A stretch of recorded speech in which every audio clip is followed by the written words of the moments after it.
ಕೊನೆಯದಾಗಿ ಈ ಕಾರ್ಯಕ್ರಮವನ್ನು ವಂದನಾರ್ಪಣೆಯೊಂದಿಗೆ ನಮ್ಮ ಪ್ರಕಾಶ್ ಯಡವೆ ಸರ್ ಅವರು ಕಾರ್ಯಕ್ರಮವನ್ನು ಮುಕ್ತಾಯಗೊಳಿಸಬೇಕಾಗಿ ಅವರಲ್ಲಿ ವಿನಂತಿ ಮಾಡಿಕೊಳ್ಳುತ್ತೇನೆ.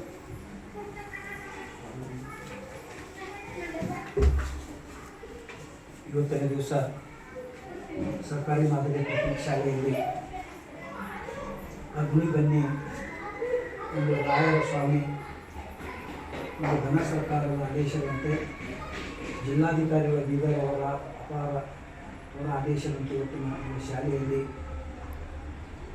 ಈ ಒಂದು ಅಗ್ನಿ ಬನ್ನಿ ರಾಯರ ಜಯಂತಿ ಆಚರಣೆ ಸಲುವಾಗಿ ನಮ್ಮ ಅಧ್ಯಕ್ಷ ಸ್ಥಾನವನ್ನು ಮುಖ್ಯ ಅತಿಥಿಯಾಗಿ ಆಗಮಿಸಿದಂತಹ ಸನ್ನಿ ಠಾಕೂರ್ ಅವರಿಗೆ ಧನ್ಯವಾದಗಳನ್ನು ಹೇಳುತ್ತೇನೆ. ಅದೇ ರೀತಿಯಾಗಿ ನಮ್ಮ ಶಾಲೆಯ ಮುಖ್ಯ ಗುರುಗಳಾದಂತಹ ರಾಜು ಸಿ ಪೂಜಾರಿ ಅವರು ಈ ಬನ್ನಿರಾಯ ಸ್ವಾಮಿಯ ಬಗ್ಗೆ ಚೆನ್ನಾಗಿ ಹೇಳಿದ್ದಾರೆ. ಅವರ ಒಂದು ಇತಿಹಾಸ ಚೆನ್ನಾಗಿ ಸ್ವಲ್ಪದಲ್ಲೇ ಹೇಳೋದು ಚೆನ್ನಾಗಿ ಹೇಳೋದು.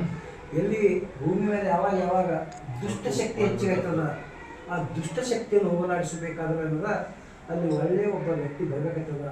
ಆವಾಗ ಏನಂದ್ರೆ ಏನರ ಅಲ್ಲಿ ಯುದ್ಧ ಬಂದರೆ ದುಷ್ಟಶಕ್ತಿ ಇರ್ತದೆ, ಶಾಂತಿಯನ್ನು ನಡೆಸ್ತದೆ.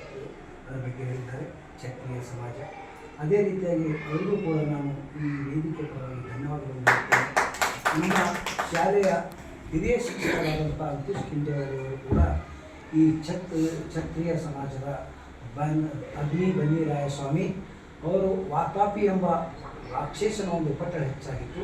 ಆ ವಾತಾಪಿ ಎಂಬ ಮತ್ತೊಂದು ರಾಕ್ಷಸ, ಆ ಎರಡೂ ರಾಕ್ಷಸರು ಸುಮಾರಾಗಿ ಭೂಮಿಯಲ್ಲಿ ಶಾಂತಿಯನ್ನು ನೆಲೆಸುವುದಾಗಿ ಅವರಿಗೂ ಕೂಡ ಈ ಒಂದು ಶಾಲೆಯ ಪರವಾಗಿ ಹಾಗೂ ನಮ್ಮ ಶಿಕ್ಷಕರ ಪರವಾಗಿ ಅವರಿಗೂ ಕೂಡ ಧನ್ಯವಾದಗಳು ಹೇಳುತ್ತೇನೆ.